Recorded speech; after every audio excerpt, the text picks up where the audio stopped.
تو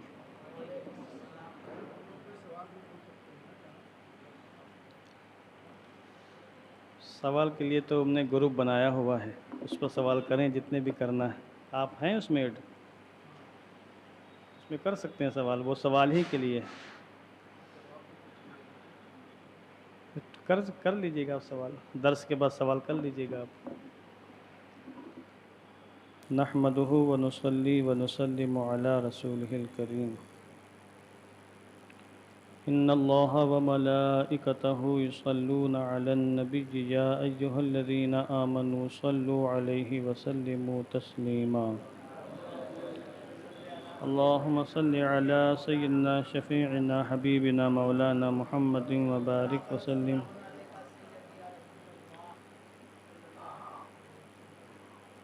روزے اور اعتکاف سے متعلق سورہ بقرہ کی آیت نمبر 187 ہے۔ اس آیت کریمہ کی تفسیر جاری ہے، اور یہ آیت کریمہ ایک طویل لمبی آیت کریمہ ہے، جس کے شروع میں اللہ نے فرمایا احل لکم لیلۃ الصیام الرفث الی نسائکم ہن لباس لکم وانتم لباس لہن۔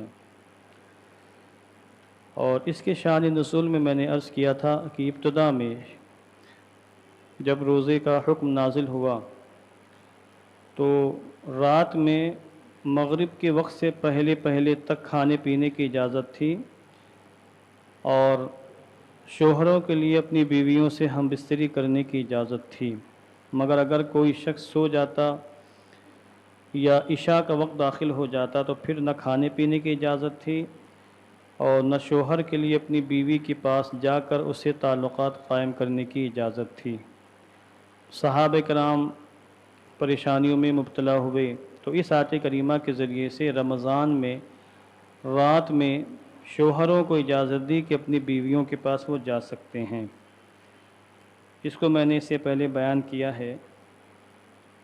اس کے بعد آگے اللہ نے فرمایا فَالْآنَ بَاشِرُوهُنَّ وَابْتَغُوا مَا كَتَبَ اللَّهُ لَكُمْ۔ اب تم اپنی بیویوں سے صحبت کرو، مباشرت کرو، ہم بستری کرو، یعنی اب کر سکتے ہو، پابندی ختم، اور اسے تلاش کرو جسے اللہ نے تمہارے لیے لکھ دیا ہے۔ یہ اللہ نے فرمایا۔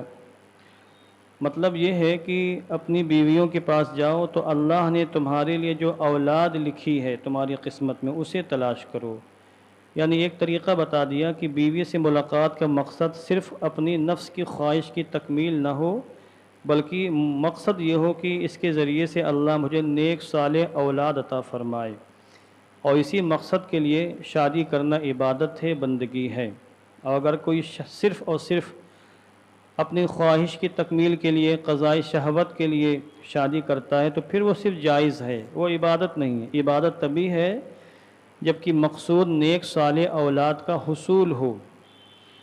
بہرحال ایک معنی اس کا یہ بھی بیان کیا گیا ہے کہ ما کتب اللہ لکم، اللہ نے رمضان کی راتوں میں تمہارے لیے جو عبادت لکھ دی ہے اسے تلاش کرو، یعنی ماہ رمضان کی راتوں میں بھی اللہ کی عبادت کرو، بندگی کرو۔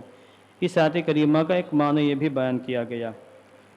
آگے اللہ نے فرمایا وَكُلُوا وَاشْرَبُوا، اور کھاؤ اور پیو، رمضان کے راتوں میں کھاتے رہو، پیتے رہو۔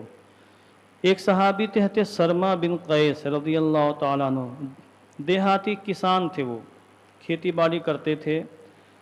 ہوا یہ اچھا دن بھر وہ کھیت میں رہتے، رمضان میں بھی آج لوگ بہانہ بازی کرتے ہیں کہ ہم کو ٹھیلا لگانا ہے، دکان کھولنی ہے، کاروبار کرنا ہے، یہ کرنا ہے، وہ کرنا، دوڑ بھاگ کرنی، کہاں روزہ رکھ پائیں گے۔ ان کو حضرت سرما بن قیس سے عبرت حاصل کرنی چاہیے۔ روزے کی حالت میں دن بھر کام کرتے تھے، اور عرب کی گرمی ناقابل برداشت ہوتی۔ جو لوگ گرمی کے موسم میں حج یا عمرہ کیے ہوئے سے پوچھے جا کے کہ وہاں کی کیا حالت ہوتی ہے۔ تو ہوا یہ کہ رمضان میں انہوں نے افطاری تک، مغرب تک کام کیا۔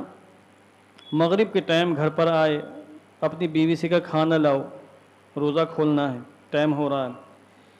اتفاق غریبی کا زمانہ تھا، کھانا گھر پہ تھا نہیں۔ بیوی نے کہا ٹھیک ہے افطاری کریے، اب میں کھانا تیار کرتی ہوں، اور کھانا تیار کرنا شروع کیا۔ اور اس وقت حکم یہ تھا کہ اگر کوئی شخص سو گیا افطاری کے بعد تو پھر بیدار ہو جانے بعد کھانا کھانا اس کے لیے جائز نہیں تھا، مسئلہ یہ بھی تھا۔ اب وہ تھکے ہوئے تھے، کھانا تیار نہیں تھا، بیوی تیار کر رہی تھیں اور ان کی آنکھ لگ گئی، یہ سو گئے۔ اور جب بیوی کھانا لے کر کے آئیں تو یہ سو چکے تھے، بیدار ہوئے، بولے اب تو کھانا کھانا حرام میرے لیے، میں سو چکا ہوں۔ اور اسلامی حکم یہ ہے کہ جو شخص رمضان کے رات میں سو لے تو بیدار ہو جانے بعد کھانا کھانا حلال نہیں ہے۔ تو انہوں نے نہیں کھایا اور صبح سحری بھی نہیں کی، چونکہ سحری کھانا بھی جائز نہیں تھا اس وقت، تو نہ افطاری کی نہ سحری کی، اگلے دن کا پھر سے روزہ رکھا انہوں نے اسی حالت میں۔ اور حالت یہ ہو گئی کہ اتنا کمزور ہو گئے کہ دوپہر ہوتے ہوتے بے ہوش ہو کر گھر میں گر گئے وہ، کیونکہ کھانا پینا کچھ نہیں تھا، کھا نہیں سکتے تھے۔ ان کی پوری حالت حضور کی بارگاہ میں پیش کی گئی کہ آپ کے فلاں صحابی کے ساتھ ایسا معاملہ ہو گیا ہے، اب وہ سو گئے تھے، پھر کھانا پینا نہیں کیا انہوں نے اور اگلے دن کا روزہ پھر سے رکھا ہے، اب وہ بے ہوش پڑے ہیں، ان کے لیے کچھ کیا حکم ہے؟ اس وقت فوراً جبریل امین تشریف لائے اور یہ آیت کریمہ نازل ہوئی، یعنی اس آیت کریمہ کا یہ اگلا حصہ نازل ہوا۔ اور رمضان کے راتوں میں اللہ نے اپنے تمام بندوں کو صبح صادق تک کھانے پینے کی مکمل اجازت دی ہے، اور یہاں فرمایا وَكُلُوا وَاشْرَبُوا، کھاؤ اور پیو، حَتَّى يَتَبَيَّنَ لَكُمُ الْخَيْطُ الْأَبْيَضُ مِنَ الْخَيْطِ الْأَسْوَدِ مِنَ الْفَجْرِ، یہاں تک کہ تمہارے لیے صبح صادق کا سفید ڈورا رات کے کالے ڈورے سے ممتاز ہو جائے، یعنی مغرب سے لے کر صبح صادق تک، جب فجر کا وقت شروع ہوتا اس وقت تک ہر چیز کھا سکتے ہو، پی سکتے ہو جو بھی حلال چیز ہے۔ یعنی رات کے کھانے کی جو پابندی پہلے تھی کہ سونے کے بعد بیدار ہونے پر نہیں کھا سکتے ہو، اس پابندی کو اللہ نے ختم فرما دیا۔ یہاں صبح صادق کو الخیط الابیض یعنی سفید ڈورا، جو ڈوری ہوتی ہے دھاگا، اور رات کو یہاں پر الخیط الاسود یعنی سیاہ ڈورا کہا ہے، اور سیاہ ڈورے سے مراد رات ہے اور سفید ڈورے سے مراد صبح صادق، جب صبح ہوتی ہے اور روشنی پھیلتی ہے اور سحری کے وقت ختم ہوتا ہے، اس کو یہاں پر الخیط الابیض کہا گیا۔ قرآن مقدس میں بہت سے اشاروں میں باتیں کی گئی ہیں جن کا سمجھنا سب کے بس کی بات نہیں ہے۔ رسول پاک علیہ الصلوۃ والتسلیم کی حدیثوں کی روشنی ہی میں قرآن مقدس کو سمجھا جا سکتا ہے۔ آج ایک جماعت نکلی ہے، پرانی جماعت ہو گئی، جو اپنے آپ کو اہل قرآن کہتی ہے، وہ کہتے ہیں قرآن کافی ہے اور ہمیں حدیثیں ہمارے لیے کوئی ضروری نہیں ہے، حدیثوں کے بغیر بھی کام چل جائے گا۔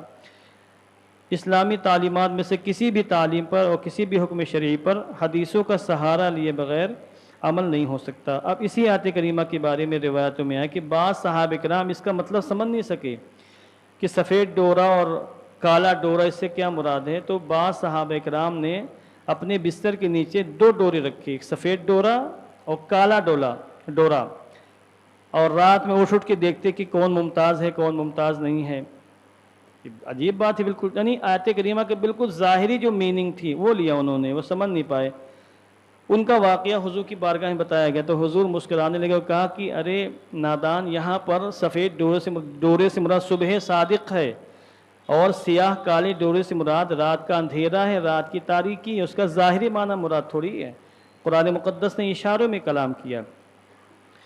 تو اب یہاں پر پرمیشن دی گئی کہ رات میں مغرب کے بعد سے لے کر جب افطاری کا وقت ہوتا ہے اس وقت سے لے کر صبح صادق تک کھانے پینے کی مکمل چھوٹ ہے، جتنے بار کھانا چاہیں کھائیں، مگر ہمیں اپنے پیٹ کا بھی لحاظ کرنا چاہیے، زیادہ کھانے پینے سے پیٹ بھی خراب ہو سکتا ہے۔ یہاں ایک مسئلہ یہ ہے کہ صوم وصال رکھنا درست ہے کہ درست نہیں۔ اگر آج کوئی طاقتور انسان ہو اور روزے رکھنے کے اس کے پاس طاقت ہو، وہ سوچے ہم افطاری اور سحری کے بغیر روزہ رکھیں گے، 2 دن کی روزے رکھیں گے، یعنی ہم افطاری سحری کریں گے پھر 2 دن کے بعد افطاری کریں گے یا 3 دن کے بعد افطاری کریں گے، بیچ میں نہ سحری نہ افطاری، اس کو صوم وصال کہتے ہیں۔ لگاتار کھائے پیے بغیر روزے رکھنا، کیا ایسے روزے رکھنے کی اجازت ہے یا نہیں ہے؟ آقا دو عالم نور مجسم صلی اللہ علیہ وسلم ایسے روزے رکھا کرتے تھے، یہ حضور کی خصوصیت تھی کہ اللہ نے صرف حضور کو اس طرح کے روزے رکھنے کی اجازت دی تھی، اور جب حضور نے صوم وصال رکھے یعنی لگاتار کئی دن کے روزے رکھے تو صحابہ بے ہوش ہونے لگے، حضور کی پیروی کر رہے تھے وہ کہ ہمارے آقا رکھتے تو ہم بھی رکھیں گے، تو حضور نے منع فرمایا اور کہا کہ تمہارے پاس طاقت و قوت ہی نہیں ہے، ایکم مثلی، تم میں سے کون میری مثل ہے جو اس مسئلے میں میری پیروی کر سکے، یعنی تمہارے پاس وہ طاقت و قوت نہیں ہے کہ تم کئی دن تک بھوکے پیاسے رہ کر روزے رکھ سکو، تو حضور نے صحابہ کو منع فرما دیا۔ تو حضور کی اطاعت اور پیروی میں ہی اللہ کی بندگی ہے، اللہ کی اطاعت ہے۔ آج کی